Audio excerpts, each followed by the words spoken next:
Bienvenue dans le vlog de matelweb.com numéro 22. Nous sommes le samedi 9 mars 2024.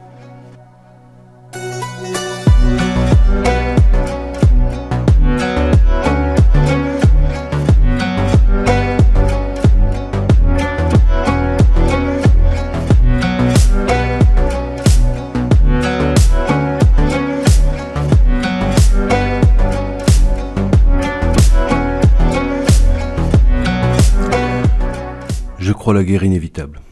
Entendons-nous bien.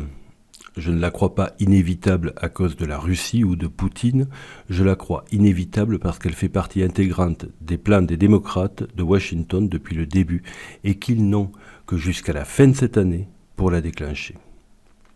L'arrivée au pouvoir quasi certaine de Trump va rebattre totalement les cartes.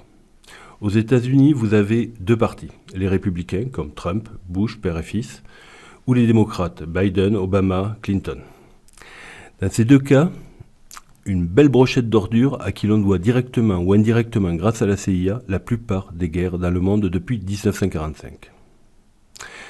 Pourquoi je dis que le retour de Trump à la Maison-Blanche va rebattre les cartes ? Tout simplement parce que dans ce jeu de poker mondial, le projet des républicains incarné par Trump n'est pas du tout celui des démocrates.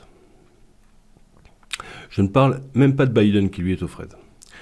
Tous les spécialistes s'accordent pour dire que nous subissons actuellement la politique du véritable président des États-Unis, mais dans l'ombre, je veux parler de Barack Obama. Que cela soit vrai ou faux, il est certain que l'influence d'Obama est très importante chez les démocrates. Maintenant, un Américain, démocrate ou républicain, reste un Américain. Son but ultime est de faire toujours plus d'argent. Toutefois, si le but reste le même, les moyens d'y arriver diffèrent. Les deux camps pratiquent sans vergogne le business de la guerre. Mais Trump, lui, n'aime pas la guerre, si elle n'est pas économique. Il a une approche plus pragmatique. Il veut faire du fric, tout pareil comme les démocrates. Mais lui, son business, c'est la construction. Dans sa vision du monde, la guerre, c'est mauvais pour les affaires. Il rejoint en cela la vision d'Elon Musk. Qui va s'acheter une voiture électrique à 90 000 ou même à 40 000 euros si la Troisième Guerre mondiale est déclarée ? Mais il existe une autre raison pour laquelle cette guerre me paraît inévitable.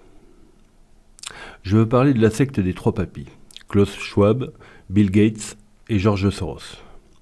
Leur histoire ressemble à une mauvaise fable.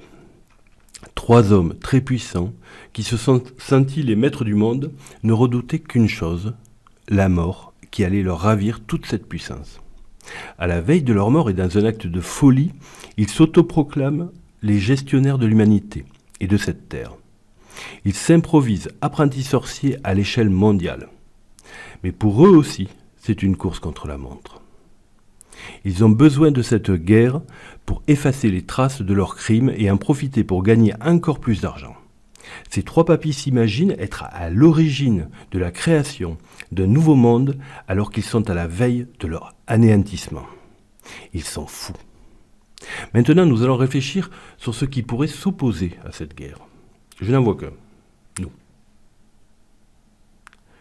Le moment venu, il faudra dire non. Mais il faudra que ce non soit si puissant qu'il fera vaciller l'empereur sur son trône. L'autre point important qui s'oppose à cette guerre est qu'elle est perdue avant d'être commencée.